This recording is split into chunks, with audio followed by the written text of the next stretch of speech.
तो भाई तीसरे गेम की खतरनाक जीत के बाद गेम मास्टर ने खिलाड़ियों को थोड़ा आराम करने दिया। क्या लेकिन सच में आराम? ये स्क्विड गेम है। यहाँ आराम का मतलब है मौत के नए प्लान की तैयारी। रात का सीन शुरू होता है। सभी खिलाड़ी थके हुए डरे हुए अपने अपने बिस्तर पर लेटते हैं। तभी लाइट्स अचानक बंद हो जाती है।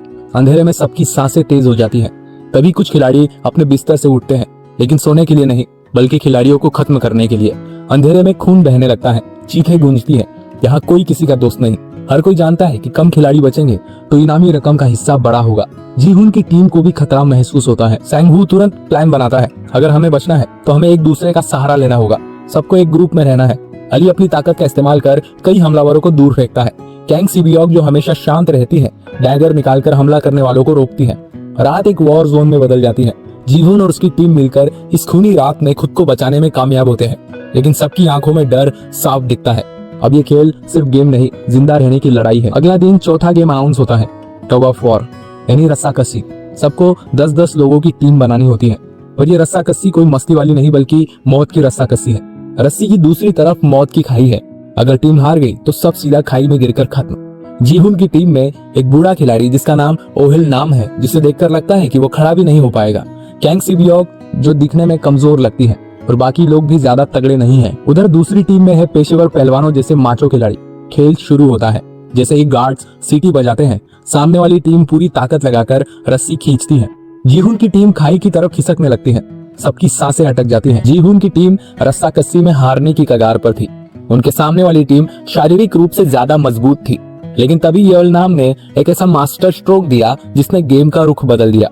उन सबको सिखाया कि शक्ति से ज्यादा तकनीक मायने रखती है। पहले कुछ सेकंड तक मजबूत पकड़ बनाए रखो, जिससे सामने वाले की ताकत बेकार हो जाए। फिर अचानक आगे बढ़ो और अपनी पूरी ताकत लगाकर उन्हें खींचो।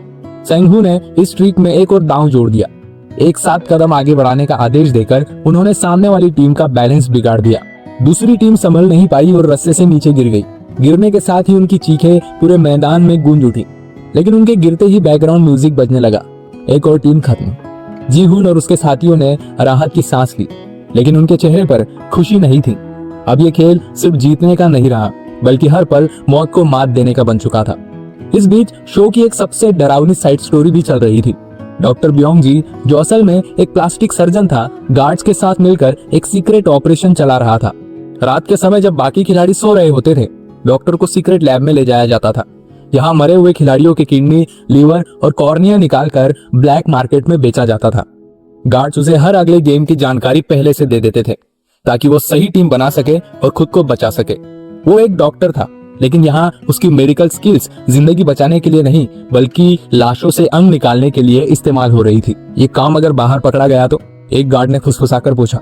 हम सब मर जाएंगे, दूसरे गार्ड ने जवाब दिया। लेकिन जब ज्यादा लालच आ जाए तो पकड़े जाना तो तय होता है।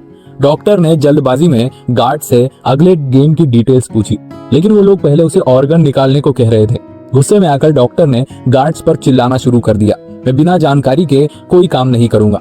ये गड़बड़ सीधे फ्रंटमैन तक पहुंच गई। फ्रंटमैन इस खेल का असली मास्टर था। उसकी पॉलिसी थी, ये गेम सबके लिए बराबर है, लेकिन गार्ड्स की इस चोरी ने पूरे खेल की निष्पक्षता पर सवाल खड़े कर दिए। यहाँ कोई भी स्पेशल ट्रीटमेंट नहीं मिलेगा, फ्रंटमैन ने ठंडे स्वर में कहा। इसके बाद उसने बिना किसी हिचकिचाहट के उन गार्ड्स को पकड़वा लिया और उन्हें सीधा गोली मार दी गई। डॉक्टर को भी कोई छूट नहीं मिली। उसे अंधेरे में छोड़ दिया गया, जहां वो भागने की कोशिश करता रहा, लेकिन गेम एरिया से बाहर जाने का कोई रास्ता नहीं था। आखिरकार गार्ड्स ने उसे घेर लिया और सीधी गोली मार दी। अब खिलाड़ियों को एहसास हो गया था कि इस गेम के अंदर भी एक और गेम चल रहा था। ये सिर्फ किस्मत और टास्क का खेल नहीं था, यहाँ हर कोई अपनी चालें खेल रहा था। सिबियोक ने देखा कि एक गार्ड लाशों को ठिकाने लगाने के लिए एम्बुलेंस जैसा कुछ इस्तेमाल कर रहा था। उसने ये जानकारी जीहुन को दी, लेकिन तभी उनके पास कोई पुख्ता सबूत नहीं था। दूसरी तरफ सैंगहू अब तक समझ चुका था कि इस गेम में सिर्फ जीतने से कुछ नहीं होगा, यहाँ जीतने के लिए बाकी सबको हराना जरूरी है। अली जो अब तक सब पर भरोसा करता था, अब थोड़ा सा डरा हुआ लग रहा था। उसे समझ आ रहा था कि यहाँ कोई किसी का दोस्त नहीं है। अब जब गार्ड्स का घिनौना धंधा खत्म हो चुका था, सभी खिलाड़ियों को एक नई घोषणा के लिए बुलाया गया। अगला गेम जल्द शुरू होगा। जीहुन और बाकी बचे खिलाड़ी सोचने लगे, अब कौन सा खेल होने वाला है?